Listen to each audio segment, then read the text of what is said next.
Introduction. Hello, my little freaks.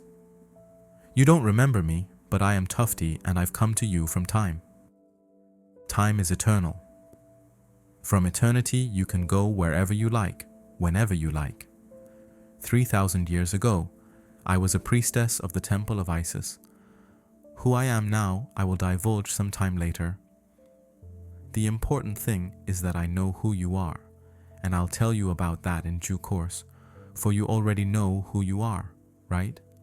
You have been brought into the world deprived of a self-instruction manual. Of course, they taught you to wash your hands, change your nappies, but you don't know any more than that, either about yourself or the world. For example, you think you have your own opinion, whereas, in fact, that opinion was implanted in you. You think that you are in control of your actions, whereas, in fact, it is much more important to control your thoughts. Can you? No, you're just little brainless idiots. It makes me want to slap you. I know you're lonely, unhappy, and think nobody loves you. But I love you. And I'll tell you. I'll tell you how the world works and what is really happening. I'll tell you why you're here and what to do with your life, because you don't know what to do with your life, do you? You see? Get comfortable on your potties and listen. Let's start with the fact that reality is not quite as you imagine it to be. Reality is multi-layered, like an onion. You are familiar with 2 layers only: the physical reality in which you live and the dream space that you see when you fall asleep every night. The dream space is not a figment of your imagination. It is real and takes the form of something like a film archive in which everything is stored that ever was, will be, or ever could be. When you dream, you are watching one of the films from the archive. In this sense, your dream is real and an illusion at the same time. The film you are watching is virtual, while the film roll itself is material. Reality is what has never been and never will be, and only is here and now. Reality exists only for a single moment, like a frame on a film roll which moves from the past into the future. Your life, or rather your essence, your soul, also moves from one incarnation into another. There was a time when you were all fish, dinosaurs, and all kinds of crawling reptiles. Don't kid yourself that you've moved on much since then. There is still a long way to crawl before reaching perfection, such as I, for example. You don't remember your previous incarnations because every incarnation is a separate life of your soul, a separate dream if you like. The soul is not dependent on the presence of the body. This is just one of the forms in which it can exist. The body is just a kind of biosuit. You may ask, what's the point of all these transformations? Such are the fundamental qualities of reality and life, movement and transformation. A frame moves along a film roll. A caterpillar transforms into a butterfly. The butterfly lays its larvae. The larvae transform into caterpillars, and those in turn become butterflies. At your current stage of evolution, you are caterpillars, small and unpleasant. That's just how you are. I'm going to keep an eye on you. So, listen, sleeping and waking life are roughly the same thing. In the early years, you did not distinguish your dreams from reality. You don't remember it now, but back then, you did not think there was a boundary or any difference between this world and that. Then the grown-ups explained to you that the world of dreams is just a product of your imagination, that it isn't real. In fact, you were fed a false belief. That world is just as real as this. It exists, just in another space. You move from one space to another when you wake up and when you fall asleep. Does that surprise you? Does it scare you? You got used to the idea, but still, dreaming and the waking life that follows the dream are like life and death. Life is the dream, death is the waking experience, but not the other way around, you see? Okay, my dears, let's not run before we can walk. One step at a time. There are 3 similarities and 1 difference between dreams and waking. I'll come to the difference a little later. The similarities are these. First, Both in waking and in dreaming, you are asleep, and because of this, you are helpless in both. This and the other reality exist independently of your will, but I will teach you to wake up, both in dreaming and in waking life. Second, in both spaces, reality moves like a frame in a film roll, yet you don't understand that because you only know how to see what is right underfoot. You lost the ability to look ahead when you started to believe what the grown-ups said about dreams not being real. Third, here and there, the moving frame can be controlled. The reason you lot don't control the movement is that your attention is stuck in the current frame. You'll find out what this means in a bit, although finding out doesn't necessarily mean understanding it. When you do understand it, however, you will be able to shift reality. 2 screens. And so, my dears, we have arrived at 3 premises. Both in dreaming and in waking life, you are asleep. Dreams and everyday reality are a moving frame. The frame's movement can be controlled, but you don't know how to. You don't control the movement in your silly dreams and your sorry, little life, firstly, because you are asleep, and secondly, because you don't even realize it is possible. Let's begin with something simple. What is sleep? Remember I said that when you were brought into the world, you weren't given a self-instruction manual? Okay, so you have 2 screens, an inner and an outer screen. You also have the faculty of attention. This is always directed either towards the inside or the outside, very rarely in between. So, you are constantly asleep. When you are lost in thought, your attention is totally immersed in the inner screen. When this is the case, you may not notice what is happening around you and be acting on autopilot. Conversely, when your attention is occupied by something external, you forget yourself and, again, act reflexively. This is what sleep is, a reflexive state, in which your attention is immersed either in the outer or the inner screen. In this kind of state, you are helpless, unable to control either yourself or what is happening to you. In this sense, sleeping and dreaming are not the same. Sleep is an anabiotic state. A dream is something you see, either in the dream space or in the waking space. Dreams and everyday reality are essentially the same. Reality is your waking dream. Reality is a dream, and a dream is also reality. Why? You will understand very soon. Now for the instructions. To wake up in a dream or waking reality, you must pull your attention away from the inner and outer screen and shift it to your awareness center. You are quite capable of doing this. It's easy. Tap your fingers around the area of your nose. Where were you just now? Were you flying in your dreams, or were you admiring me wide-eyed, fabulous as I am? What was your attention immersed in? Which screen? Where is it now? Find a midpoint between the 2 screens. From this point, you will be able to observe your thoughts and what is going on around you.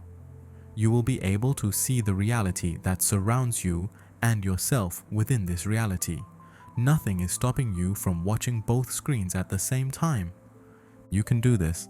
It's just that nobody has ever told you it was possible, and it has never occurred to you that it might be a good idea. Grown-ups have told you to look here, listen to me, and do as I tell you. You were taught to focus your attention on the outer screen. When something does not work out, you fall into despair and sit alone with your unhappy thoughts about how small, helpless, and unfortunate you are. You have chained yourselves to the inner screen as the only available refuge. Gradually, your attention got used to sticking to one screen or the other without resting in the middle. Eventually, you stopped controlling your attention entirely, so it does not obey you. It floats about of its own accord, and you are constantly falling into a non-conscious state. In this state, you are incapable of taking effective action.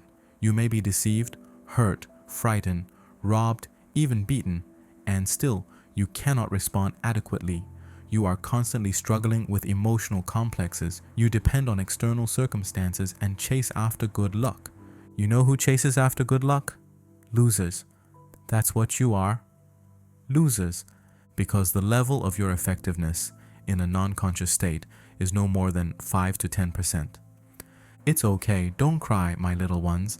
Everything can be put right, and I'll tell you how. A stroll through a dream. In the last lesson, my dear ones, you learned that sleep is a condition in which your attention is immersed in a screen. You can sleep or not sleep in a dream as in waking reality. To wake up, you must bring your attention to the awareness center. Your awareness center is an observation point from which you can see where your attention is directed in any one moment and what it is focusing on. At the same time, you see what you are doing and what is going on around you. Now, wake up and ask yourself, where am I? What am I doing? Where is my attention? Right now, you have just woken up and found yourself at the awareness point. Here I am, and this is the reality that surrounds me. I am aware. I can see myself and I can see reality. This is an unfamiliar state for you, my precious ones. You only get occasional glimpses of it. The rest of the time, you are transfixed by either the inner or the outer screen. Now try and hold the state of awareness for at least for an hour and see what happens. You'll find it will be interesting. It is best to do this in the morning after you have slept well and are feeling bright and happy. It is not worth trying it when you are in a bad mood. It won't work. So, get into the observation point, telling yourself, I see myself and I see reality. Set yourself the intention, today I am going to stroll through a waking dream, then go for a walk wherever you like, to work or to university in this state of clarity. For the best effect, go to a place where nobody knows you, on a walk to a shopping center or an entertainment center. This will be a free walk through a dream. When you are immersed in either one of the screens, you are not yourself. You aren't in control either of yourself or the situation. The opposite is true, in fact.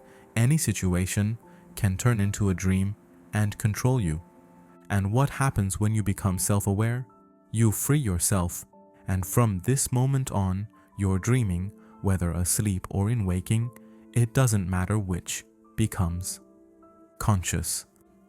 You are in control of yourself, and most importantly, you acquire the capacity to control the situation around you, but more on that later. For now, try just going for a walk and observing what you see. For example, you turn on your awareness and go into a shop.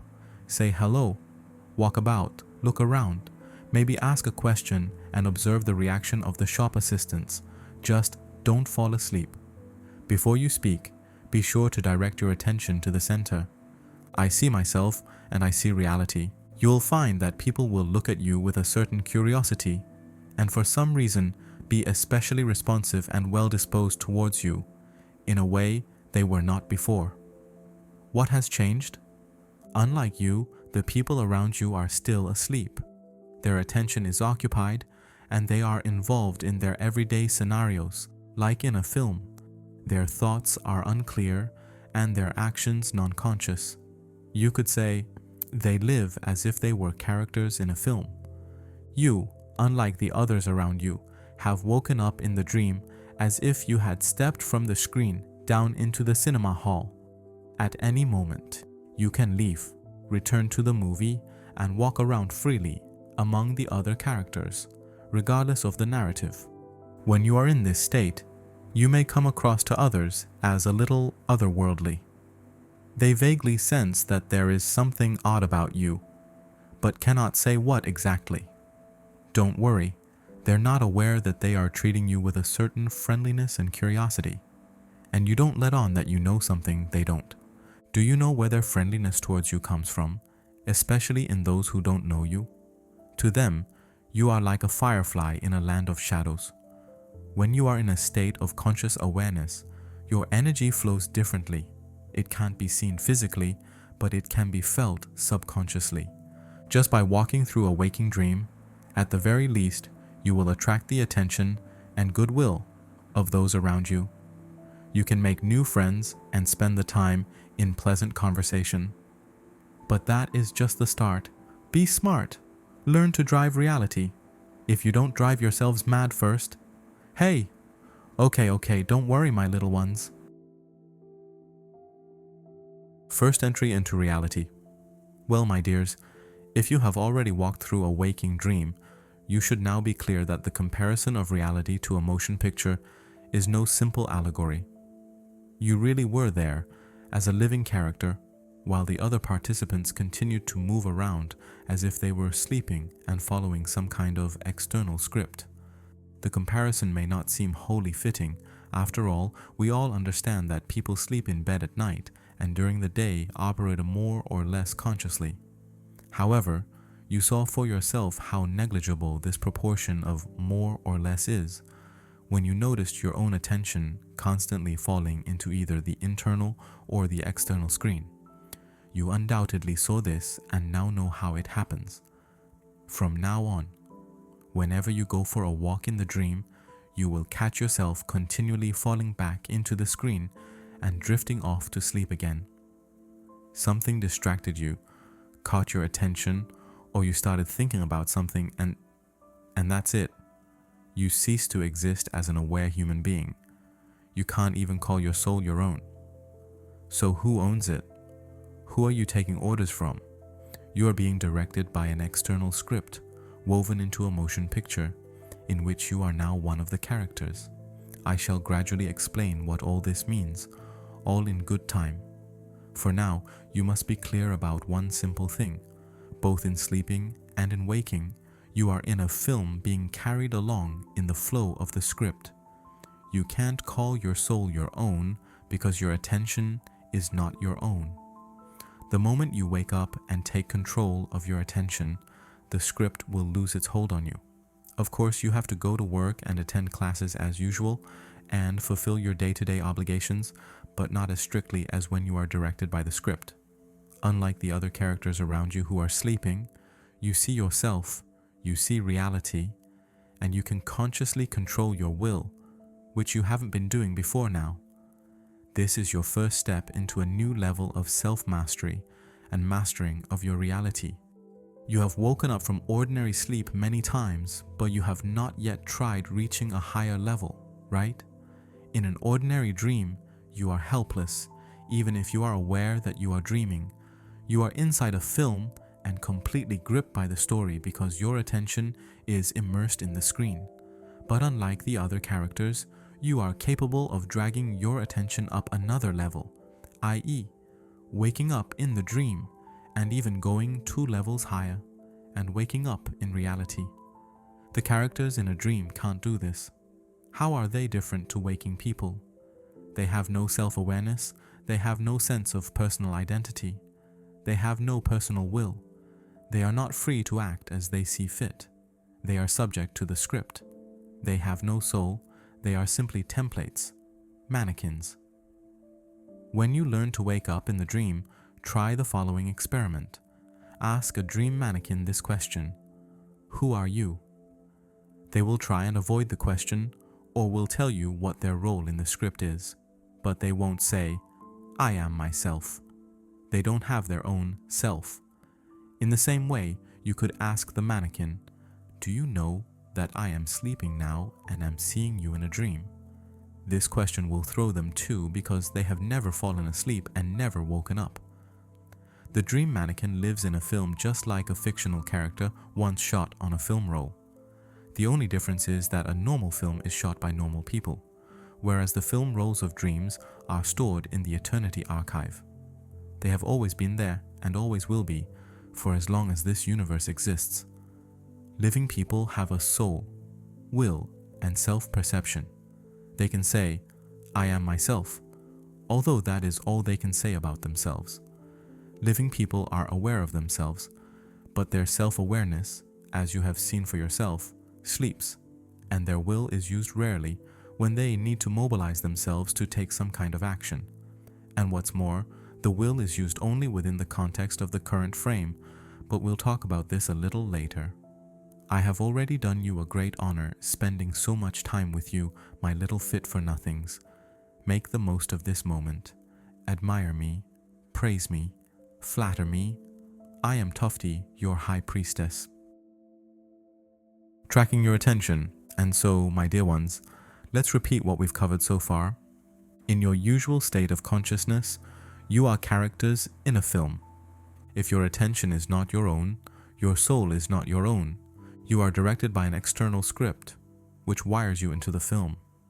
I use these terms so that it will be more accessible for you, because in sleeping and waking life, you do pretty much the same thing. You watch the film and take part in it as a character with a set role, without the right to spontaneous behavior. If you still doubt that your actions are bound rather than autonomous, look at your attention. Where was it just now? To whom did it belong? Not to you, do you see? Then to whom and for what? To the very same script. You, or rather yourself, is your attention, if you do not control yourself. Component placement. The script directs you, whether when you are sleeping or in waking life. It's the same either way. A dream is the same as reality, and reality is the same as a dream. Let's say that life is a waking dream. Zirinia, and an ordinary dream is a sleeping dream. A dream can be conscious or non-conscious. In the unconscious dream, you are as stupid and helpless as little bunnies. But take control of your attention and you come alive in the film, acquiring the ability to act. Willfully, as you see fit, you become a responsible, sane character who can freely roam around in the dream. You have already tried it in waking life. With time, you will learn to do the same in your sleep. However, it is much more important to have this ability in waking life, because even though the film of sleep has a real film role in the Eternity Archive, it is still virtual. Life, on the other hand, is real. In life, you either helplessly kick your legs about in someone else's script, or you implement your own. The only thing stopping you from doing this is your habit of falling into the inner and outer screen. Your attention won't stay long in the center of awareness. This is quite normal for you. But what can you do, ugly, fit-for-nothings that you are? You need to develop the new habit of returning your attention to the center, setting out for a stroll through the dream. Tell yourself that you won't forget that you must wake up. Literally set yourself this goal, otherwise it will completely slip your mind that you are meant to be focusing on something. If you are lazy and forgetful, you won't learn anything. Whilst on your walk, you will need to catch yourself as you constantly fall and drift off. Don't worry, don't give up. Just bring your attention back over and over again. Arrange to track your attention with your attention itself, that is, yourself. There is no need to try and hold your attention at the center all the time without taking a break. The meaning and value of this exercise lie in something else, your ability to respond to what is happening. Usually, any event, even the most inconsequential, draws you into the outer film or into your inner concerns. Whatever the situation, it lulls you into sleep. Now you need to develop the reverse habit, not to fall asleep, but to wake up. Any event, even the slightest whiff of your environment, should put you on your guard. Take it as a signal to awaken. Likewise, any action you take should remind you that you need to check your focus of attention. You have two triggers for this. Outer dash, as soon as something happens, you wake up, and inner dash, before you do something, you wake up. Examples of external triggers. You met with someone asked you something happened close to you. It doesn't matter what, some kind of sound, any kind of movement, anything that previously attracted and engaged you. As soon as something happens, focus your attention on it, but don't lose control of your attention. Keep it at the center. Examples of internal triggers. You're getting ready to go somewhere, to do something, to talk to someone. Before you take any action at all, bring your attention to the center. Specifically before, because afterwards it will be too late. You will simply discover that you fell asleep, then woke up to remember that you were sleeping. All this can only be learned through frequent repetition, like in the martial arts. There is no other way. On the other hand, when you learn to control the focus of your attention, you will be able to control your piffling life, and then perhaps your life will stop being so piffling. For now, I give you a warning. You have woken up in a dream, acquired strength and awareness while those around you continue to sleep. Do not think this advantage makes you superior. Don't treat others with arrogance or condescension. This prerogative belongs solely to me because I am Tufti, your priestess, and you are my subjects who must listen to me and admire me unstintingly. Do you? Look at me. Composing reality, so my dear pretties, you now have a greater understanding and have learned something. See, I praise you too. In our last lesson, we studied how to track attention. Set yourself the goal of remembering to track your attention. As soon as something happens, you wake up. Before doing anything, you wake up again. If you do this, you will develop the habit of controlling your attention and eventually your life. But this does not give you the right to look down on those who are asleep. Observe them quietly without giving away that you know something they don't. Pretend that you are also asleep. This goes for all walks, both in waking and in sleeping. Remember, before entering the dream, you should be well disposed towards others, otherwise you will be punished. A superior, arrogant, disdainful, insolent, pompous, stuck-up, finicky, smart aleck know-all will get a clip round the ear. Not from me, but from reality. Don't expect such an honored privilege from me. Now listen, at our first meeting I said this phrase, reality is. What has never been and never will be. Sirenia is in the here and now. Reality exists only for a single moment, like a frame on a film roll, which moves from the past into the future. What are we meant to understand by this? This means that in any moment, only the immediate impression of reality, the illuminated frame, is ever real. Everything else is virtual, the past as well as the future, and it is all stored forever in a film archive where everything is recorded. Component placement. Everything that has been, that will be, and ever may be. The past and the future are both information. Information is intangible. You can't touch it, but the media that carries the information is material and can be opened. This is how clairvoyants look into the past and tell the future. The film archive truly exists, although it is intangible, like the ether. Ether substance hangs in the dream space. Both in sleeping and in waking reality, the dream space is whole. In your sleep, what you see is what could be, either past or future. But whether it happened or will happen is not a foregone conclusion, as the variants are infinite in number. What might happen in a dream could also take place in waking reality, and vice versa. In this sense, the dream space is a single film archive. You can watch it and you can exist within it, both in a dream and in waking, but you only actually exist in each frame once. Each subsequent frame is a new realization, an upgrade of everything living and non-living, right down to the level of the atom. Only the souls of living beings remain unchanged. They are capable of watching the films of dreams and moving along the film roll of reality together with the frame. So your self is the same as it was in the past, as when it flew about in your dream when you were asleep, and as it will be in the future. Our world exists in animate and inanimate form. Life is embedded like inclusions in a material reality. Reality is an inanimate substance. Life is animate, and life can influence the course of reality. Life can compose reality. The last point, my little mites, is the most important thing you need to understand. To compose reality means to choose the film roll and determine the direction in which the frame is moving. You have this opportunity, but you don't use it, just as you fail to use your capacity for directing the focus of your attention. You have to compose reality ahead of time instead of fighting the current circumstances of your life. But what do? You try and change your reality within the current frame. Do you understand what you are doing? Again, what is the actuality of life?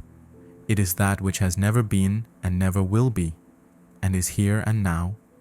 The actuality of life only exists to the extent that it has already occurred. You cannot change what has already happened, but that is what you are trying to do, because everything that surrounds you is that which has already happened. The present differs very little from the past. The past is long gone, and the present exists only for a brief moment, so you can't change that either. Whilst you are in the present moment, you are, in effect, continually in the past, because your attention is enmeshed in the current frame. The illusion grabs hold of you and keeps you from entering the future, which is why the future isn't up to you. You might think that you are conscious of what you are doing, that you are taking decisive action, solving problems, and achieving your goals. But all this is happening in the current frame in a non-conscious state, and so the script carries you along a film roll that you did not choose. All you are doing, really, is helplessly twitching your paws. That's who you are, my sweets, my pumpkins. It's exhausting being with you. The intention plat. As always, my precious ones, we will recap what we did last time. The actuality of life is that which has already occurred. You cannot change what has already happened, and nonetheless, you try and change your given reality in the current frame. Which is why the future does not depend on you. What do you need to do? Setting reality ahead of time, instead of fighting the actuality of your current life. Much of this will sound quirky to you, as for the first time you come across a reality that is unfamiliar and strange. It's still all the same. Your reality, to which you are accustomed, but somehow different, baffling, right? Listen to what I'm saying, and don't bother me with questions. Why the film roll archive exists, and who shot the films to capture them for eternity, is not given to snotty pookies like yourselves to understand. Be grateful to the High Creator that you are allowed to move with the frame, for that is quite something. But you are seriously slacking in your development. You're not even using what you already have. Let me remind you what it means to move with the frame. As you know, the past cannot be changed. Forget about the present too. It has already occurred and is of no interest to you. On the other hand, you have the opportunity to compose the future, to choose the film roll. Колгай зрения, по которому следующий кадр переместится. How? You have two control functions, attention and intention. We have already dealt with attention. This accounts for your state of awareness. Intention accounts for your actions. In order to undertake something, you must first take into your head the idea of it. When you actually come to execute your conceived idea, your intention is realized through action. However, all your actions pertain to the current frame and are realized there because your intention is wedged inside it. It is just the same as when your attention gets glued to one of the screens. And just as attention has two screens, there are two intention centers, inner and outer. The inner center is responsible for all of your basic functionality and is located in the frontal part of the skull. This is your petty intention. When you concentrate, you wrinkle your forehead. When you intend to do something, you tense your muscles. Your muscles allow you to carry out primitive activities in the current frame, the outer center. You totally neglect to make use of, even though it accounts for the movement of the future frame. You can determine instantly where the outer center is located right now. Every single one of you has an intention plat. It is an energy plexus, similar to an ordinary plat. You can't see it, but you can feel it like a phantom limb, which used to be there but is not anymore. Rather than hanging straight down, it sticks out at an angle to the spine. It's a really funny kind of plat. The outer intention center is at the tip of the plat. It is a spot between the shoulders, only not flat to the spine but a little away from it. You will find the precise spot intuitively. The exact distance is of no significance. It is enough to focus your attention on it, and you will feel where it is. If you can't feel it yet, read the chapter Plat with Flow, and then you will get it. The principle of the outer center is very simple. you transfer your attention to the end of the plait and imagine the picture of any event you would like to attract into your life. This illuminates the future frame, and what you visualize becomes manifest in physical reality. You may ask, my sweets, how this is possible. It is very simple, and yet you did not know about the plait or how to use it. The thing is that you are bogged down in the current slide, big time. You are used to looking at what your eyes can see, but they only see what is right in front of you. And you feel that you can only do something about the things your eyes can see. So where are your eyes focused? In the outer screen. When something is not going right, you immerse yourself in the inner screen of your thoughts and feelings. And what are all your thoughts and feelings about? Again, about everything you can see and everything that is happening to you. This means that your attention is not your own, and your intention is subordinate to a script that is not your own. You are capable of coming up with the idea for your own script. It's just that you don't know how to bring it to life. Sometimes you dream of what you would like your future to look like. Yet, the future frame can only be illuminated from the external intention center. Swing. Whereas you are accustomed to using the inner, petty center, the current slide is your illusion and a trap. That's how it is. Okay, don't cry, my sweets, my darlings. Don't get your plaits in a twist. I will teach you how to escape the trap and how to work with the plait. You will learn. Hey, it'll be fun. How to work with the plait. Chop chop, hurry hurry, my pitiful ones. A new lesson, but first, a recap so far. Intention has two centers, inner and outer. The inner center is located in the forehead, the outer at the tip of the plait. Inner intention accounts for everyday activities in the current frame. Outer intention is capable of moving the future slide, composing reality.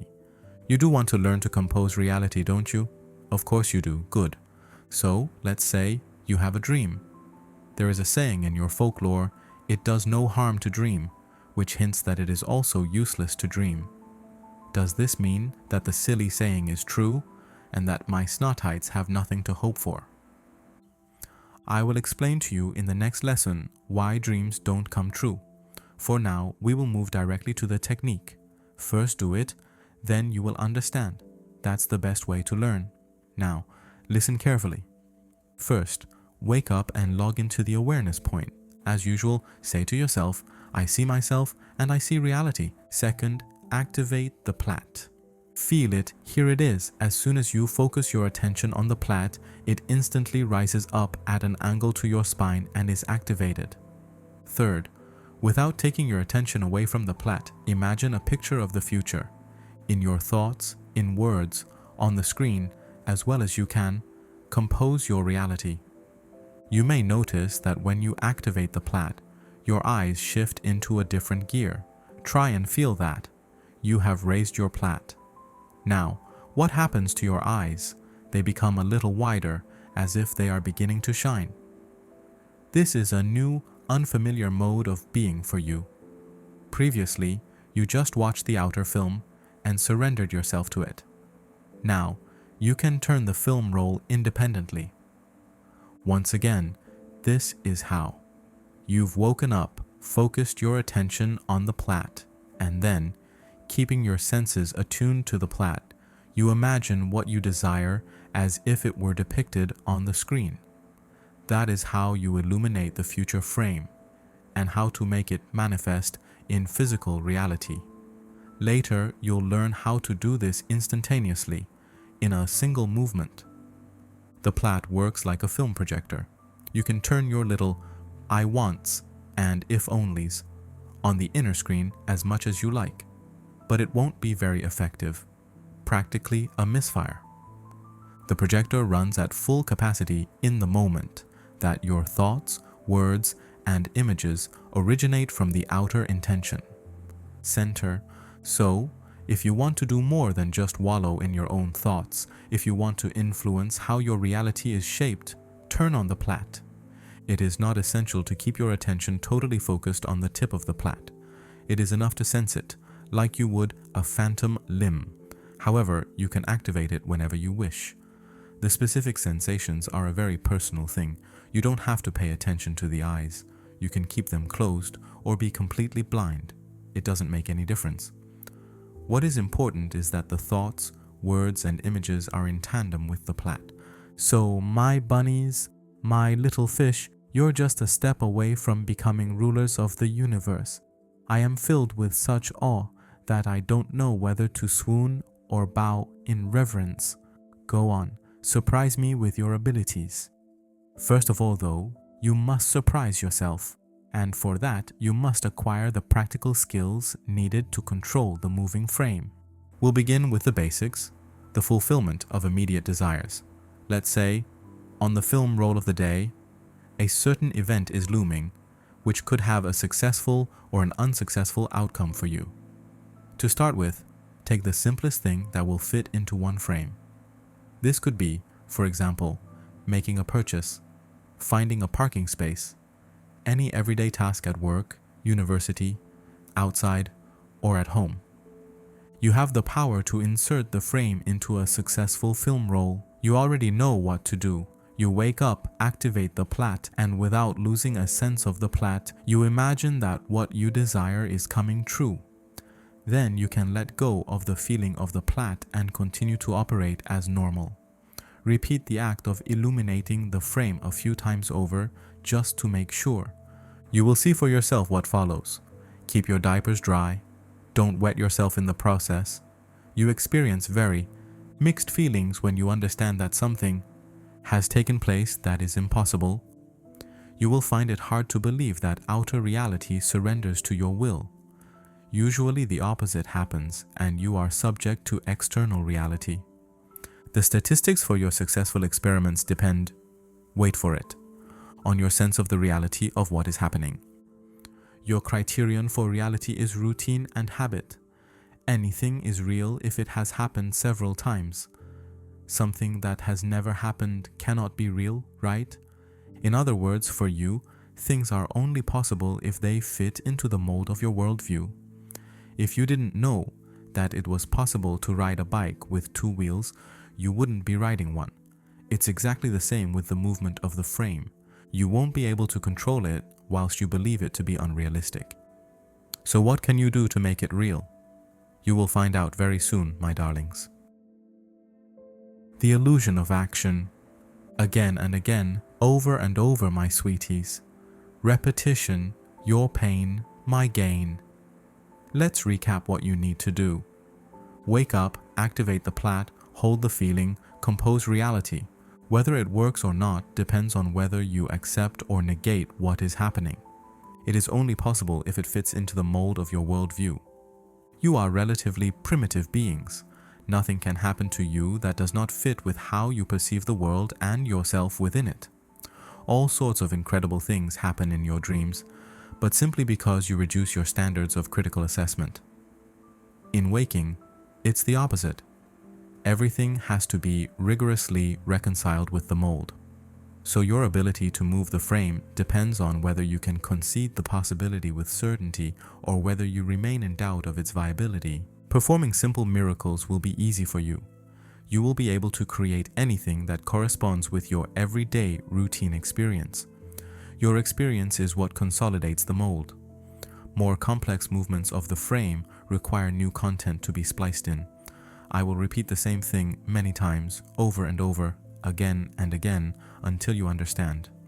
And if you don't understand, I will order you all to chop off your head. I can do without idiots. Alright, don't cry, my feeble ones. Listen on. Once, previously, I said, the script carries you along a film roll that you did not choose. Broadly speaking, the film roll is your lifeline, and the script is your fate.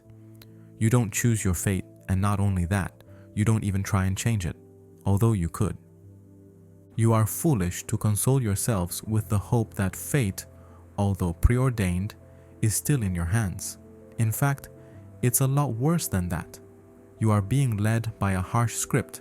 It only appears to you that you take action as you see fit. It sounds plausible, but it's still an illusion. Not only what you see, but the things you do can be illusory. You won't be able to see through this kind of illusion though, because you are constantly in it.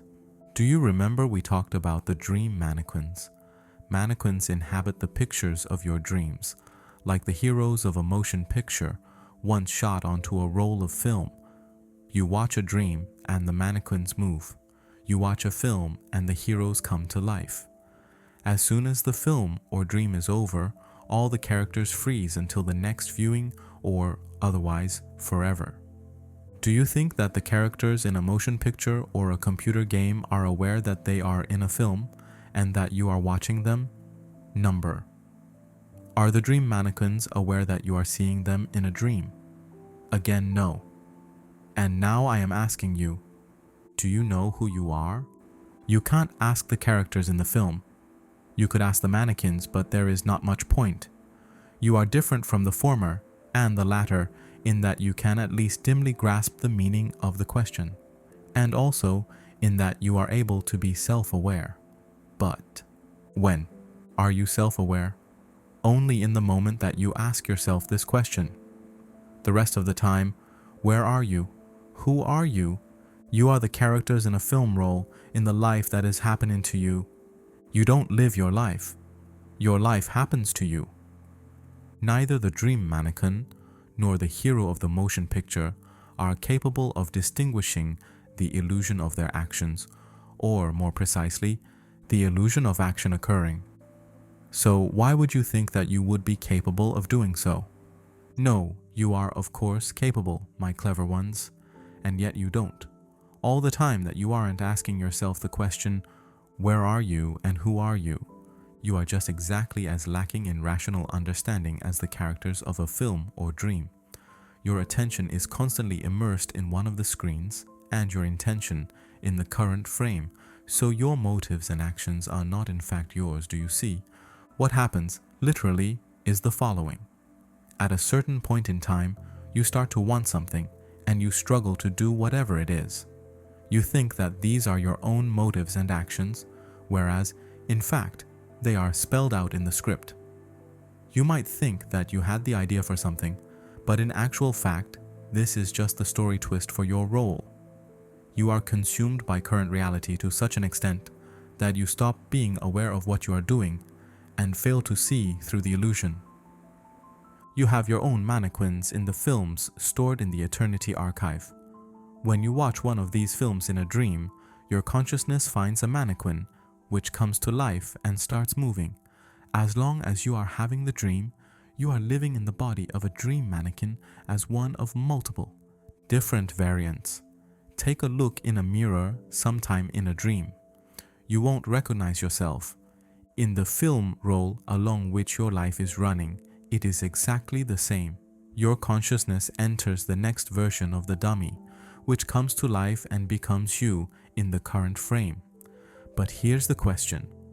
How are you different to the dream mannequins if in waking life, you live as if you were in a dream? And generally speaking, what makes you any better than a snail? Repulsive, slimy snails, which respond equally as primitively to all external stimuli. They tuck away their horns and hide in a little house. Your fate is as predetermined as you are predictable. Even the little that you have learned so far, my dears, is incomprehensible to you because it does not fit the mold of your worldview. And as long as it remains inaccessible to you, you will be free in dreams and bound in your fate. But when, finally, you see the light and ditch the illusion, you will be able to stroll through reality like a living being inside a film, and you will be able to pick a new reality, like choosing a reel from the archive. And now an interlude. I am exiting my film and setting off for a book. I'll see you there. Bye for now, snails. Asterisk, asterisk. This phrase sounds in the video. How to escape a trap. Pleasure before business, my little buffoons. Who said the opposite? Your pain is my gain, or even my amusement, so? There is illusion of image and there is illusion of action. Motion is not what you do, but rather what is happening. You are not living your life. Life is happening to you. You are directed by a strict script, and for this reason, You are free to daydream but bound in your choice of fate. What other insulting things can I say to you? I'll remind you of the main point of the previous lesson. You might think that you are your own master and that you act consciously. In actual fact, you are only aware of yourself in the moment that you ask yourself this question. The remainder of the time, your awareness sleeps and surrenders to the outer script. The ability to show self-awareness for a single moment won't free you from the script. You are characters inside a film, and this is simultaneously an illusion and a trap. Regardless of how much you might think of yourself, that is where you are. Component placement and the trap has its hold on you. What is stopping you from escaping? Mainly three things. Ignorance of the fact that you are a character, a reflexive psyche, snail horns, the mold limited by notions of the possible and the impossible. Look livelier, livelier, happier, happier, amphibians. Everything can be put right. You already have the first thing you need to escape. This is very important because anyone who is ignorant of the illusion remains in it forever. Nobody has told you about the illusion of action, and you never had an inkling because such a thing, in your opinion, is impossible. Now you know. But this is not enough. Let's say you're a snail and you have learned about the illusion. Would you then stop being a snail? If you cry, "Oh, what a misfortune, I don't want to be a snail," will anything change? Number. You cannot just come to life in a motion picture and start doing whatever you want without following the script. Here, a slightly different approach is needed. There are still two hurdles that must be overcome: habits and views. In actual fact, you don't possess these things, they possess you. But that's okay, we'll drag you out of the coma yet. You are made snails by the habit of waiting and hoping for something to happen rather than composing your own reality. Will it come off or not? Will it work out or not? This is a passive position. From this position, all you are capable of doing is giving reality a prod and pulling back your horns at the slightest little thing. In order to stop being wet and snotty and become beautiful and happy, you need to shift into active gear. Not wait and hope, but compose your reality. Your mold is an obstacle, as it tells you that it is impossible to compose your own reality. This is your little house, but I'll drag you out of it. Nasty and slippery though you are. New habits and views are developed just exactly as the old ones took root, through multiple repetitions. Only from now on, instead of staring at reality and following it, you will actively control the movement of the frame. Can you guess which frame? Not the one in which you find yourself in the present moment, but the one that is coming up. As you already know, you can't change the reality of the current frame because it has already come into being. You can only specify the nature of the reality that is yet to come. So your attention should be focused several frames ahead. Just like when you tracked your attention, now you will need to track the forthcoming frame. For this, there are three triggers. Expectation. Something is going to happen. You are waiting, hoping for something. Intention. You intend to set off somewhere or do something. Problem. Something happened that needs resolving. Whenever you expect something, don't wait or hope. Compose reality. Whenever you intend to do something, don't rush to get on with it. First, compose reality. Whenever a problem arises, again, don't wait, don't hope, don't fuss. Compose your reality. Frame illumination method. 1. Catch yourself at one of the triggers. 2. Wake up. I can see myself and I can see reality. 3. Activate the plat, hold the feeling, compose reality. Drop the feeling off the plat. If the event is very important to you, repeat the illumination several times. Try to remember and constantly think about the forthcoming frame. It won't work for you every time. At first, you will keep forgetting. Old habits aren't that easy to unstick. You have to see it out and replace it with a new one. Don't be lazy. Be smart, get on with it, or else I'll see you out. You're good for nothing. Nobody loves you except me. Reprogramming. Don't get all steamed up. Don't get steamed up, my dears. Mug up. Let's repeat what we've covered so far. The snail horns and house keep you trapped in the current frame. To free yourself from the trap, you must shift into active gear. Don't wait and hope. Compose reality. Requirements: constantly practice managing the upcoming frame. Method: expectation, intention.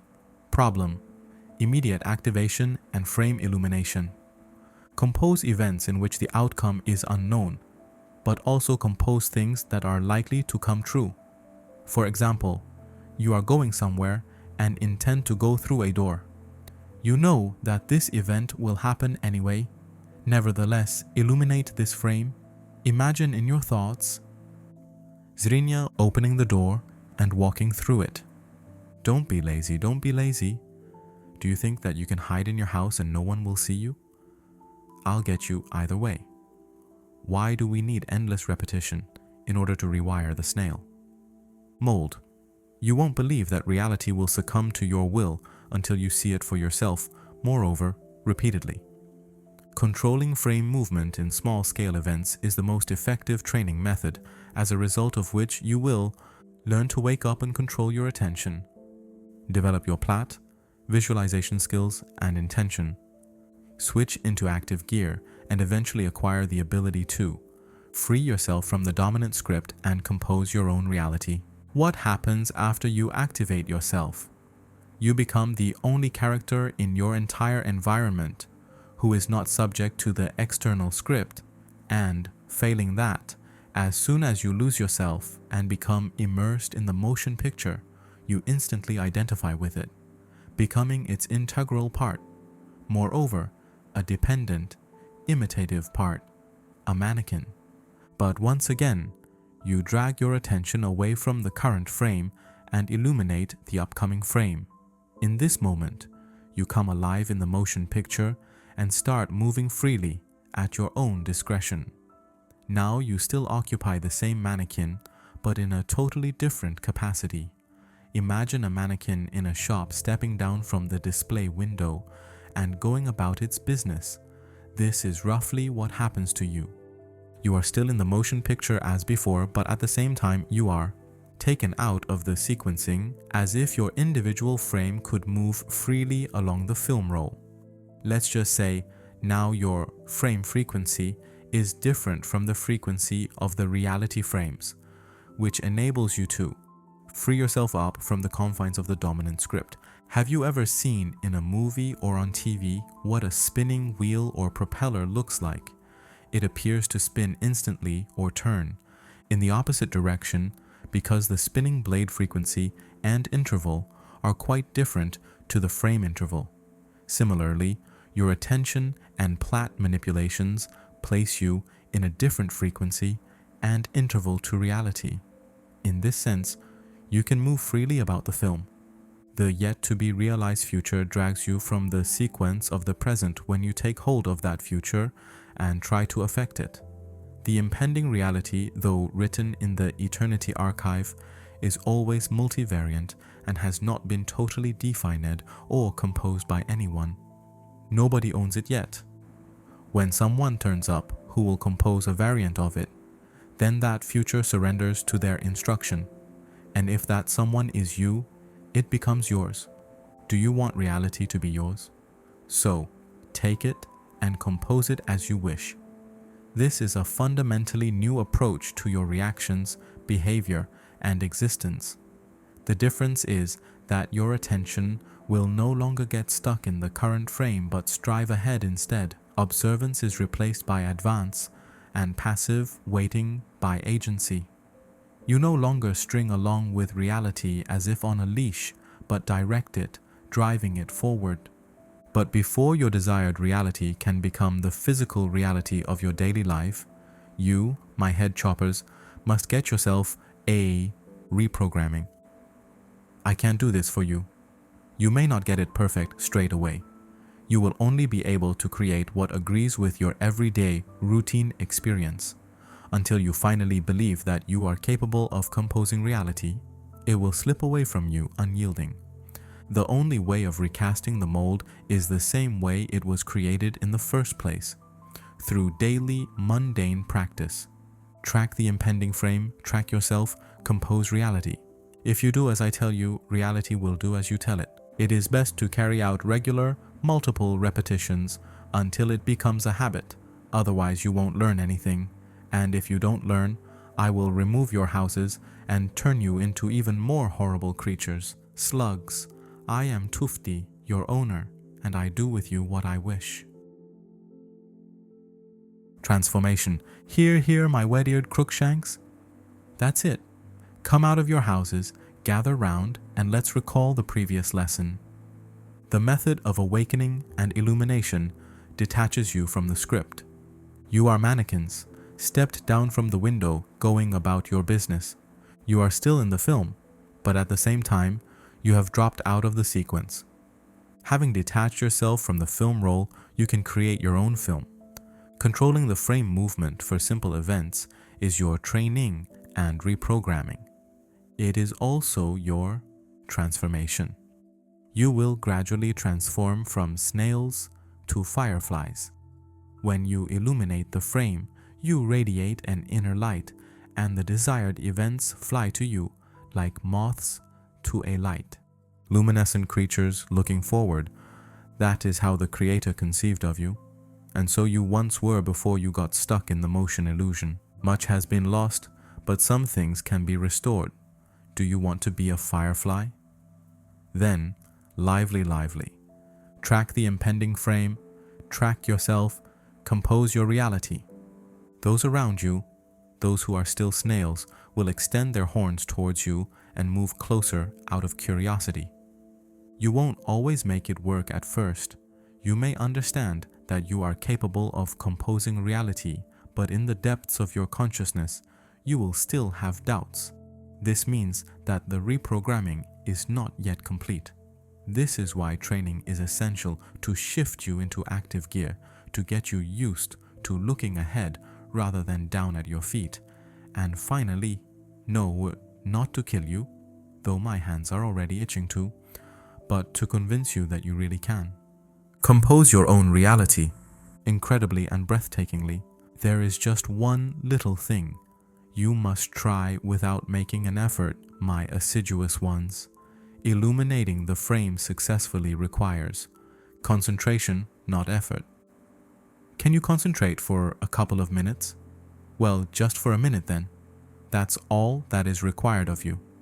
Follow the illumination method in a calm, relaxed manner. You are not permitted to tense up. Not an option. Why? Because in making an effort, you will trigger your inner intention center, whereas reality, as we have already learned, is directed from the outer center. What do you usually do when you try your utmost? You try and fight the physical reality that is already in place. So what will you do in relation to the reality that is yet to become manifest? Exactly the same. It's a habit you have. You are all eager to change things to your liking, the way you want them to be. But you won't succeed in changing anything that is already physically manifest, or for that matter, anything that isn't yet manifest.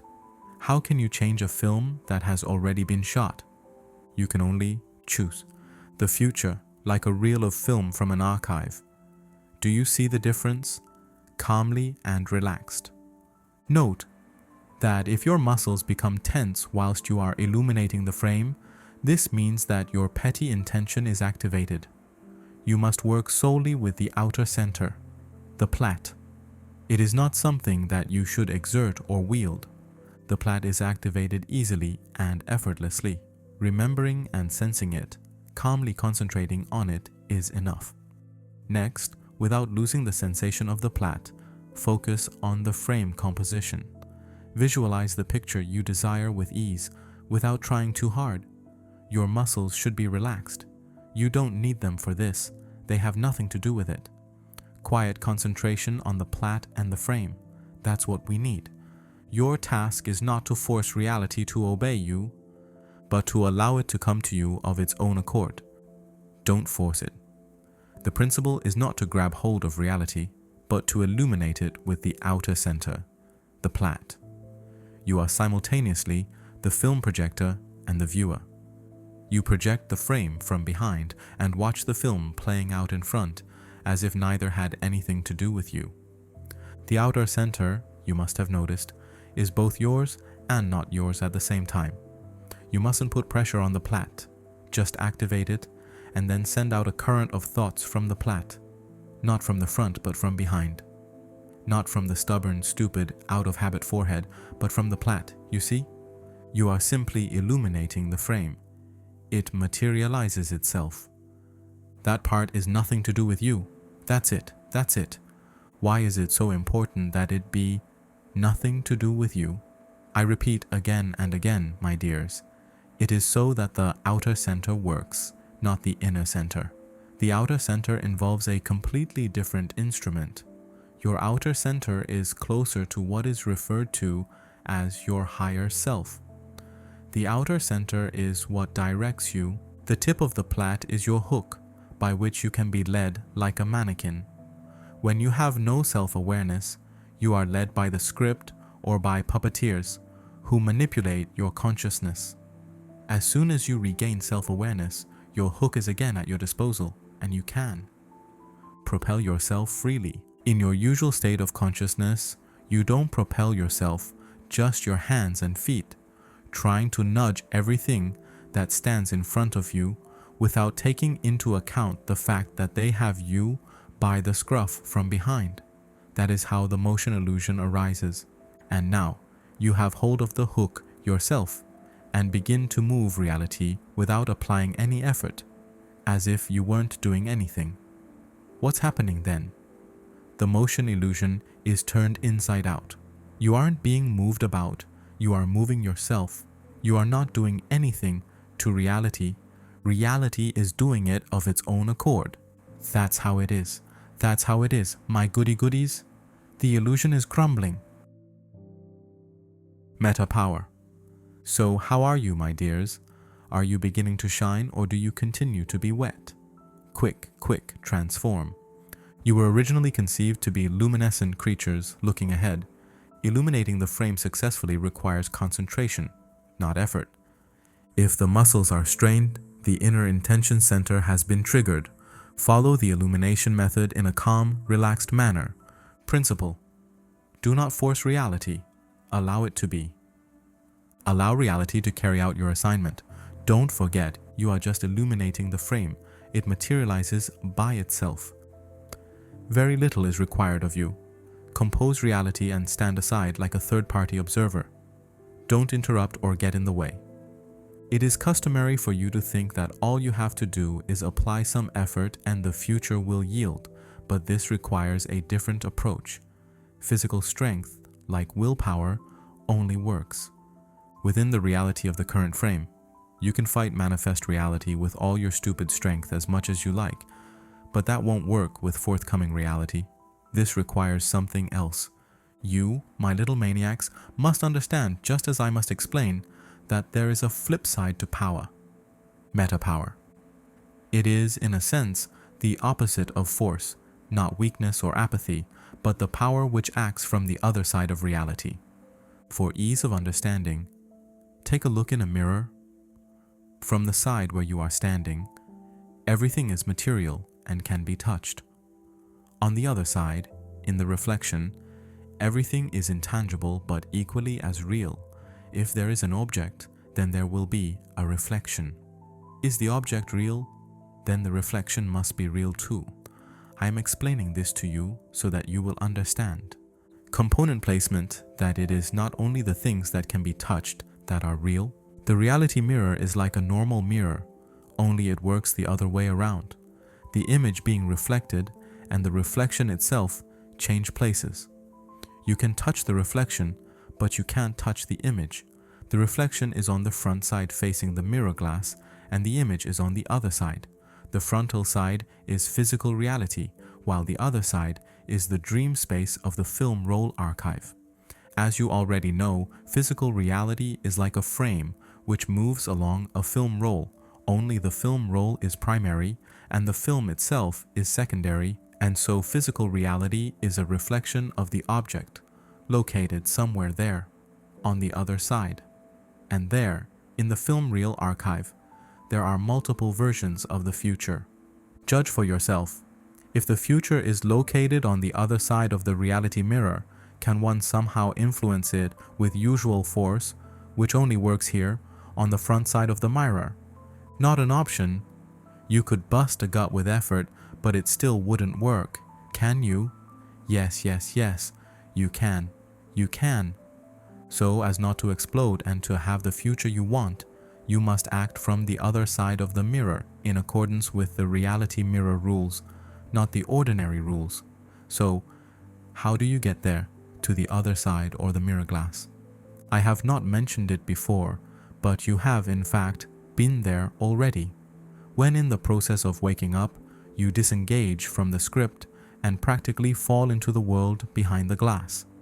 This cannot be seen overtly, and the reason it can't be seen is that the surface of the reality mirror is not a surface or wall as such, so much as an intangible transitional boundary between the object and the reflection. Everything is the same on both sides, and they look identical. Only on one side the image is material, and on the other it is not. On the frontal side of the mirror there is your material mannequin, and on the other side, a virtual one. When you wake up, your attention passes through the mirror boundary into your virtual mannequin. It is your attention that moves, not your body, but this is sufficient because you are your attention. Both bodies, virtual and material, each on either side of the mirror, move in unison. It's a matter of where your attention is focused. If it is focused on the manifest frame, then you are totally engrossed in the script. If it is focused on the other side of the mirror in the image frame, then you are free to move. Zrenia, both yourself and impending reality. When I say to propel yourself, I mean it in the sense that you are self-aware and arbitrarily in control of your own motives and actions. Inside the frame, you move in the usual way, with your hands and feet using physical force. However, you move reality in a completely different way, with attention, intention, and meta power. You will gradually come to understand what meta power is when you start to sense it. I would not be able to explain to you what physical force is if you had never tried using it. The same goes for meta power. You have to feel it and develop it. Your plat is your meta power tool. The frame illumination method is an exercise for developing meta power at the same time as being a way of composing the reality you desire. Next, I will describe in more detail the rules and principles of the world beyond the mirror glass. You will suss it all out, eventually fathom it all. For now, don't forget to carry out the method more often. Do you want to learn to compose your own reality? Perhaps you don't want to. How could you not want to? What's this, a slave uprising? If that's the case, there will be sacrifices and offerings made, and very happy ones.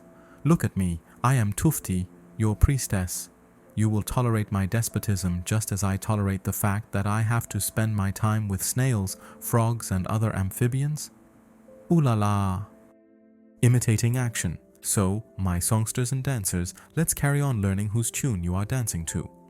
Not only that which can be touched is real, reality is a reverse mirror. Here the reflection, there the image. Physical reality is on the frontal side, whereas the film roll archive is on the reverse side. Physical force works in physical reality. Meta power works inside the mirror glass. On awakening, attention shifts to its virtual mannequin in the world inside the mirror. You must be a little confused by the notion of falling into some world beyond the mirror glass without even noticing it. And perhaps not just a little confused, but quite a lot. Don't worry, my trembling ones, you actually fall into the mirror world every night when you go asleep. When you awaken in waking life, when your attention stands at the awareness center, you, or more specifically, yourself appears in the body of a virtual mannequin on the other side of reality. In the moment that you become immersed in a dream, the same thing happens. The difference is that in waking, you have the reality on both sides of the mirror, the material and the virtual side. In a dream, reality and the mirror world are not concordant. The material world remains in place, whereas your attention flies far away into other worlds. Plus, the difference is that in a dream you sink ever more deeply into the script, whereas when you awaken in waking life, I see myself and I see reality, you free yourself from it. Remember, we talked about the fact that when you are not self-aware, the script pulls you along by the tip of your plait. So who or what pulls about your physical mannequin on this side when your hook is at your disposal and you are simultaneously in a virtual mannequin in the mirror world? You pull yourself about. You acquire the ability to move things freely, both yourself and impending reality, precisely because you are in the mirror world beyond the glass, on the same side as the image. Only the image can propel the reflection and not the other way around, you see? Strictly speaking, the physical mannequin and material reality are not so much a reflection as a materialization of the image. One way or another, you can manage manifest reality, already occurred, from within the realization frame, from in front of the mirror. However, the impending reality is still just an image. The image can only be propelled from within the frame of the image, from the other side, where the image is located. This requires shifting into the mirror world. Now the whole scenario should be clear to you. Here, in this manifest frame, we have to manage. There, we can direct. And now we come right to the notion of meta-power. I feed my hope of even the faintest glimmer of understanding from you, my feeble-minded ones. Okay. Don't complain, don't cry, my little whip-smarts. What is the main difference between reality and the mirror world? Here, everything is material. There, it's all virtual. As far as force is concerned, you won't be able to apply it to an immaterial object or space, which is why here, what works is force, and there, what works is meta-power. From this side of the mirror, action. From the other side of the mirror glass, the motion illusion. So what does this mean? The whole point of imitation is that you don't have the right to disrupt the established order of things. The order of things is such that you have to participate in the action and obey the script. Not a single character is permitted to jump out of the film strip or do whatever they please in the film. The script is not the result of any individual's subjective will. It is objective reality, which is something you're stuck with. Objective reality is such that you are doomed to exist within it, like characters in a film strip. You may not agree, you may complain, but there's nothing you can do about it. You may even try to defy it, but nothing will come of it. Whatever is shot on the film strip is what will occur. It is impossible to avoid the action, but you can imitate it. You can deceive reality. Imagine that you have entered the awareness point and found yourself on the other side of the mirror glass. Everything around you looks just the same as it did before. You don't feel as if you are observing events from somewhere beyond the glass. And yet, there you are. But now that you are there, you acquire the ability to compose reality and choose the film role. Not change the one you are in, not refuse to participate in the action, but choose a different one, the one you want. Do you understand? As before, you will still continue to play the role prescribed for you in the script and to perform your daily functions, but unlike the other characters, whilst you remain in a state of awareness, you will get something more. The ability to replace the current film role. At the same time, you retain a certain perspective as if none of it were anything to do with you. The order of things has not been disrupted. You are neither spotted nor caught, and everything has turned out the way you want. This is the imitation game. You wander around a motion picture like a live character, making yourself out to be inert, and you change the reel as you see fit. And nobody suspects anything, neither the script nor the other characters. Besides, you can never avoid the script. It is just that by setting reality, you initiate a new one. The new script is not yours either. You are still within its power. But it will lead you to the desired result. Should you hide from the other characters? However much you may like to stand out, I do not advise that you advertise your abilities. In the Middle Ages, people were burned at the stake for such things, and today you could get tucked away in a quiet shelter somewhere. You are already a little loopy, so don't be sleepers. Don't give your presence away. Obey your priestess. I love you so much, I could kill you all. Being present. Hey, hey, and away. Come to me, my cunning imitators and artful pretenders, secret maniacs, and hidden super freaks. Did you enjoy the imitation game? Let's repeat what we've covered so far. Physical reality is accessible here in the materialization frame. Access to the future is open only from the other side, in the image frame. You are doomed to exist in reality, like characters in a film role. You cannot circumvent the script, but you can wake up and start another one. You change the film strip but continue playing a role whilst hiding your presence. Presence in a motion picture. What does that mean? Mostly, it refers to the presence of your conscious awareness of being, yourself. Your presence as a living, competent, and rational individual in an immutable motion picture. Although the film is spinning fast, it is already as predestined, as the behavior of all its characters is predetermined. Your presence there highlights you as awakened among the unawakened. You are consciously aware of your individuality and are aware of what is happening. Your behavior inside the film is also predetermined by the scenario. However, your presence gives you the opportunity to change the film role and switch from one to another. To achieve presence, you have to come alive, give yourself a shake, and determine your location, the image frame or the materialization frame. In other words, where is your attention focused? At the central awareness point or on one of the screens? In essence, you are dual beings that can be both on this side of the mirror and the other. You are present here when you are there. It's a paradox. Failing that, you are absent. That is, you are in an incompetent state of non-awareness and entirely at the mercy of the script.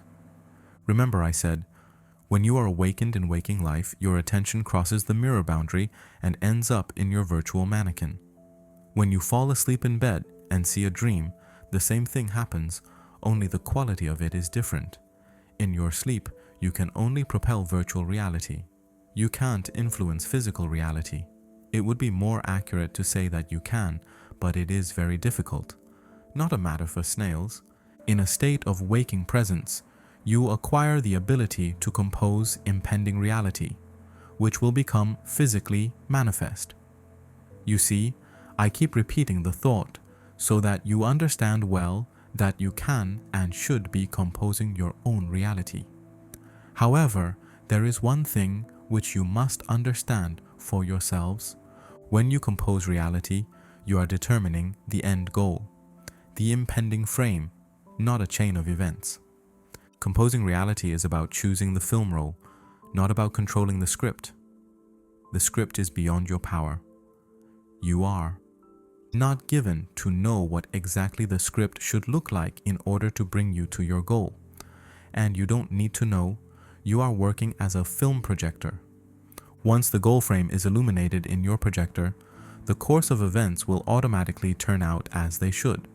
In choosing the film role, you set a new script in motion. The script does not belong to you, but to the events that have been recorded on it, moreover, without your knowledge. Only the goal frame is yours. The film role chooses itself in accordance with the specified frame. You don't have to understand exactly how this happens. Illuminate your frame again and again, and you will shift from one role to another until you eventually arrive at your destination. In the Eternity Archive, film roles are arranged in parallel. The scripts of the film roles placed most closely differ only in minor nuances. In composing reality, you gradually shift from one to another. First, you appear on a film role where the result is close to the set goal, but not quite there yet. Then it gets closer and closer. All this takes place invisibly to the eye and at different realization speeds depending on the complexity of the desired goal. Simple goals are reached almost immediately, whereas more challenging ones that require you to go far require time and patience. Your task is to focus your attention on the impending frame. The script is not a matter for your concern. If you try and set the script or resist it, you will get caught up in its trap. When trying to influence the course of events, you take the reality of the current frame in a death grip, which is pointless. The harder you hold on, the more tightly you will be gripped by the tail. By the plait, that is. Similarly, it is pointless trying to influence other people. Trying to manipulate others is a base, thankless task. It can end up knocking you sideways, or even creating the opposite effect to the one you wanted. Characters act according to their own script. Trying to influence them, you fall into a trap again. Don't do it. They will come running to you themselves and do everything that you want them to. More on that later. I repeat that you need to influence the end result, the impending frame, not events or other people, although you will still try to do so, mainly out of habit. You always persist in having everything go according to your plan, but I will win this habit off you as well. How stuffy and pushy you are. I would gladly dissect you all. I would staple you to watercolor paper like harmful insects, or roll you in a jar with formalin and make an example of you to all other creatures. I advise you to behave decently. Don't forget, I am Tufti, your priestess. Praise me, worship me, do not dare to anger me. Advantage. I am so bored of you. You are so spoiled, so capricious. That's what you are. But just you so much as hint that you've had enough of me. Let's repeat the lesson now. You are dual beings, capable of being on both sides of the mirror. You are present here when you are there. To be present, you have to shift your attention to the center. In the condition of being present, you are capable of jumping from one film roll to another. Composing reality is not about controlling the script, but choosing the film roll. The desire to influence the script binds you to it. Once again, let's consolidate what we've covered so far. You need to influence the final result, the forthcoming frame, not events and people. All you have to do is illuminate the goal frame, and the course of events will unfold as they should. The script does not belong to you. It is never yours, even when you think that it is your idea. If you try to change it or oppose it, the script will trap you. The script is like a spider's web. The more you wriggle, the more you become entwined. For the script to let you go, you have to let go of the script. You can never be entirely free of the script. Remember when we spoke about imitation, I told you that the script is not the result of anyone's subjective will, but an objective reality, from which there is no escape. And yet there is no need to escape. The script will work towards your goal if you set one. When you compose reality, the script rearranges itself to fit your composition, even if you cannot perceive this happening. All you have to do is systematically illuminate the goal frame, but you will persist in having everything run according to your plan, and in this, you hinder the implementation of what you have imagined. And even when you do not actively compose reality, passively drifting along the current of events, the script isn't out to harm you, because causing harm is energetically costly.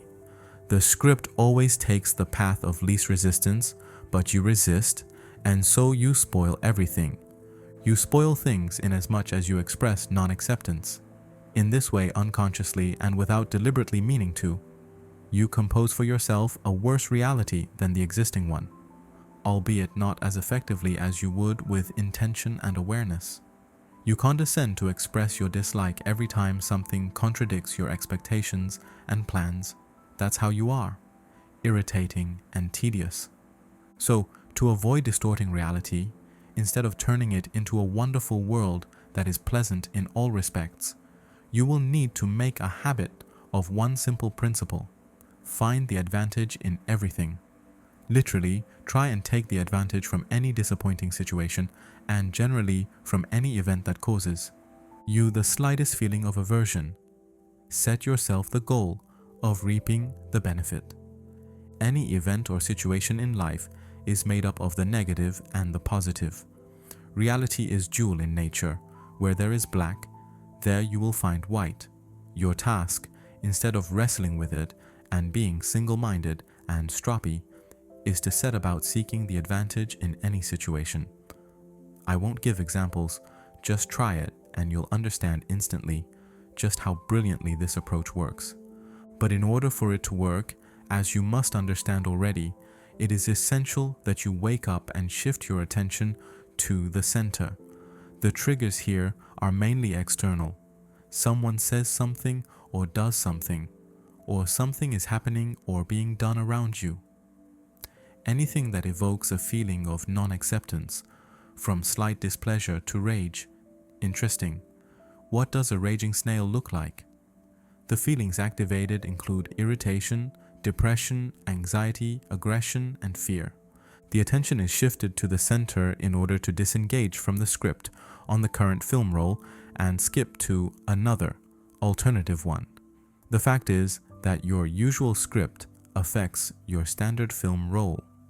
You give a knee-jerk reaction due to your noxiousness character or your propensity to be negative or your habit of being defensive or elevated opinion of yourself, or simply because nothing is going the way you want it to. As a result, usually you make life difficult for yourself and others. On the alternative film roll, in contrast, everything turns out to your advantage because you stopped at the right moment and made that advantage your choice. It is very simple. What you choose is what you get. In order to make the choice, all you have to do is think for a moment and ask yourself, what might be the advantage of this? And from then on, try and follow the script rather than resist it. Literally, take the piece of advice, listen to the opinion, agree, go for something, accept whatever you would previously have rejected or seen as a cause for conflict. The advantage method is the following. Catch yourself playing out the non-acceptance activator. Wake up. I see myself and I see reality. Ask yourself the question, what advantage might there be in this? If an answer comes to you, accept it and reap the benefit. If nothing comes to you, try and accept the situation for what it is. The last point might sound questionable to you. After all, not everything in life is acceptable, and there is not necessarily an advantage to every situation. Suppose that someone is about to beat you round the head. What are you supposed to do? Hold it out for them to take another swipe? Nonetheless, in reality, there is one immutable law. The law has it that if you take seeking advantage as a guiding principle, in life you will encounter fewer and fewer events that are harmful. This includes the kind of events that result in having a blue face and a cold body and lying in the morgue. Ooh la la. Allowing. So, my dears, my beauties, in our last lesson, we learned that stupid snails always insist on their own script for the development of certain events, and that when something goes awry, they become resentful and even angry. But not in your case, right, my angels? The script will let you go when you let go of the script. Once a goal has been set, the script will arrange itself so that it is achieved. By insisting on your own plan, you get in the way of the design. By expressing non-acceptance, you compose a reality that is even worse. By choosing to seek advantage, you reap the benefit. Let's repeat the paradoxical principle. Set the goal frame, not the script. It is paradoxical because it does not tally with your accustomed beliefs that you can and should battle with your current reality and that composing forthcoming reality is wrong and even impossible. In fact, it's the other way round. You can't know how the goal will be reached, and you don't need to know, particularly in the early stages of things, because if the probable answers to asking how plunge you into feelings of horror or despair, this will impose a psychological block on your ability to compose your target reality. You can't know exactly which script will lead to the accomplishment of precisely this goal in the context of your individual life. How could you know when you are a character in a film being led by a script? Your task is to know the result, what you want to achieve, and use your plot to compose the corresponding picture of reality in thoughts, words, and images.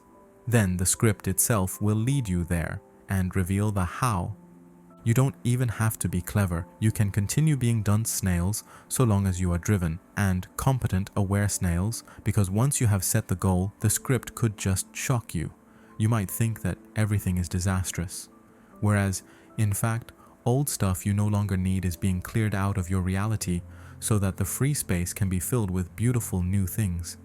It is quite possible that events in the script will unfold as if everything is falling apart at the seams. And then, awareness will serve you very well so that you can apply the principle of advantage. Acting in accordance with this principle, you not only avoid getting in the way of the script, you move toward the goal more quickly, because in the moment of seeking the advantage, you detach yourself from your habitual, harmful script and jump to an advantageous film roll, even without the plot. If you carry out the advantage method using the plot as well, you will move even better and even faster. And beyond that, you'll no longer be snails but fireflies, the living heroes of a motion picture. Tracking advantage is one of the means of awakening. No event should hook you, but it should make you alert and serve as a call to wake up. Your task is to wake up in time, see reality, and then compose reality.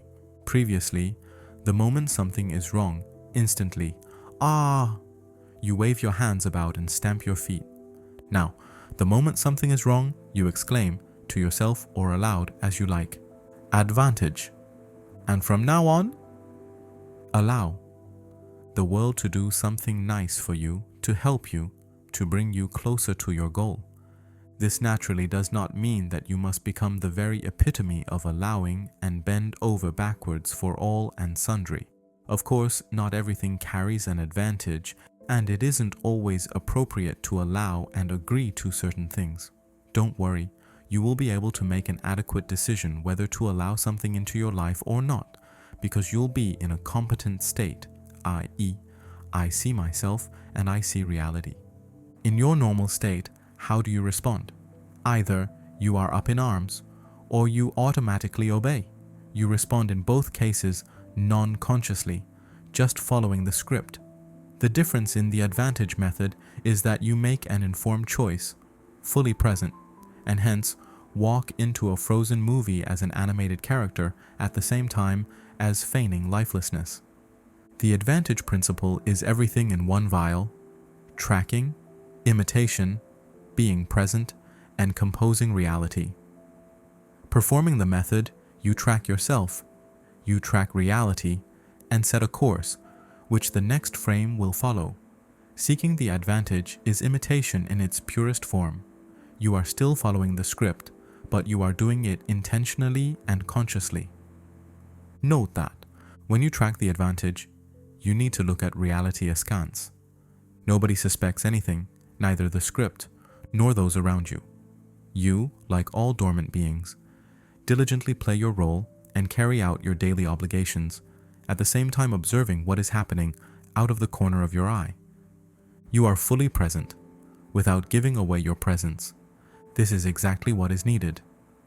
And it is very important to remain undetected as if nothing had anything to do with you. Why? Have you already forgotten why? Honestly, I explained it to you before. I am going to repeat it many times yet though. Behaving as if nothing had anything to do with you is the fundamental principle of a live stroll through a movie. Firstly, you don't give away your presence, zrinya, so that those around you won't treat you with wariness and suspicion. Pretend to be asleep. Secondly, do not act in the same direct manner as you are used to, that is, grabbing reality by the scruff of the neck, battling with the events and characters of the current frame, and as a result, plunging back into the script as in a dream. You are strolling live through a film when your attention is present, and you propel the upcoming frame with your intention and change the film roll. But what intention is that? The most important thing is that it's outer intention. By looking askance and staying as if nothing had anything to do with you, you activate the outer intention center.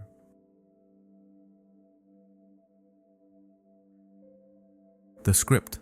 Hello again, my fit-for-nothing creatures. You are so good for nothing and nasty because you have such a tendency to see more harm than good in life. But everything can be put right. Those who seek the advantage find it and become advantageous themselves. It is not your job to set the script and know the answer to how. Your job is to know what you want to achieve and to set the result, the goal frame. When it feels like life is falling apart, that is the advantage. Reality is being cleansed. You are walking through a film when your attention is fully present and you are propelling yourself with intention. Allowing is the work of external intention when nothing has anything to do with you.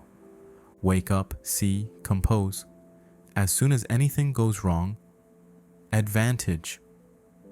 If you don't wake up in time and seek the advantage, in many cases you will understand what the advantage was in. Hindsight. But then it will be too late. You will understand when you look back and remember why and how you pushed against the situation and the opportunity you missed. Yes, yes, yes. You will keep forgetting and remembering too late many, many times until tracking your attention becomes a habit. And why do you constantly forget about your attention? Do you remember? Here's a riddle for you. What is the easiest and at the same time the most important question that torments snails, even without them realizing that it torments them? There's no point in frowning at me. You won't guess. Why aren't things the way I want them to be? Greater than that is the question. So what is the answer? It is because you are being led by the script, because you are unaware of the fact, because you don't compose reality yourself, but simply exist within it, like fish in an aquarium, or more precisely, like snails.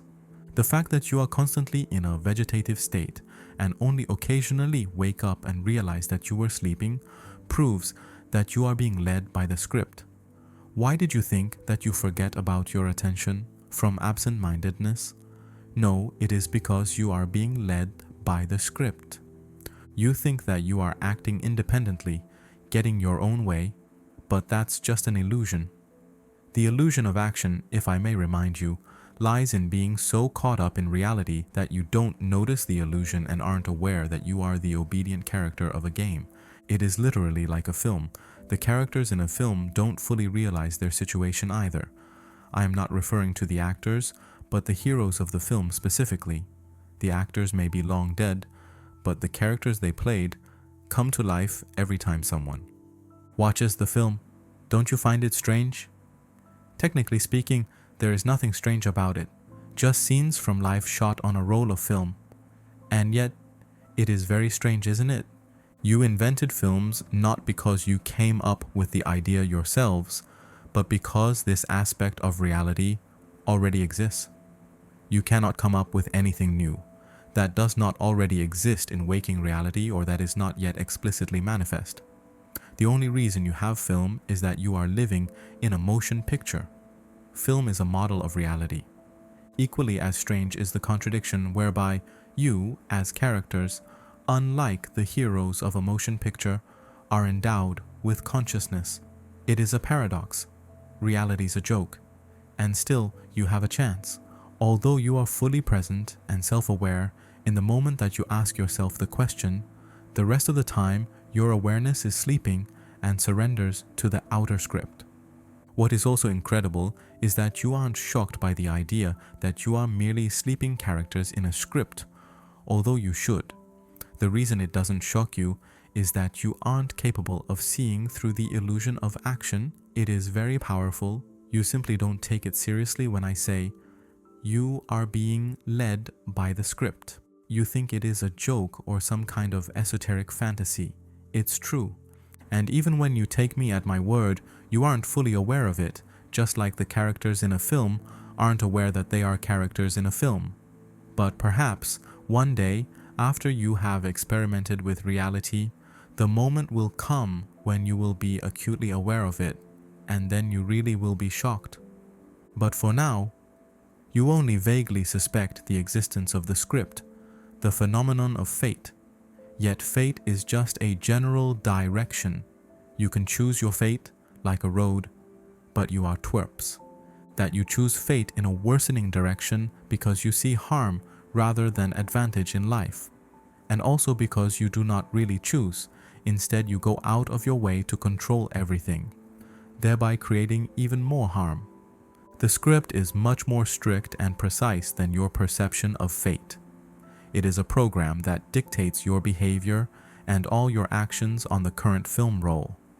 It is not possible to control the script. All you can do is choose a different one by composing a concordant reality. It is tempting to try and control the script given your habit of doing so and the illusion that such a thing is even possible for you. When you try to exert direct influence on people and events, you are making a mistake that leads to a whole series of negative actions and adverse effects. Then the script begins to move in such a way that the clouds on the horizon of your reality can only get heavier. And then you will find yourself like a rat in a maze, looking for a way out, which is grueling and unproductive. You must understand that it is not possible to directly influence either the local script or the general course of events. You can only grasp the edge of the canvas of reality and make use of some of its components. Seeking the advantage is one of those components, and if you don't get this, I'll annihilate you all. Dimwits I can do without. I have a button called delete. It countermands everything. Or erases it, I don't remember which exactly. I should check.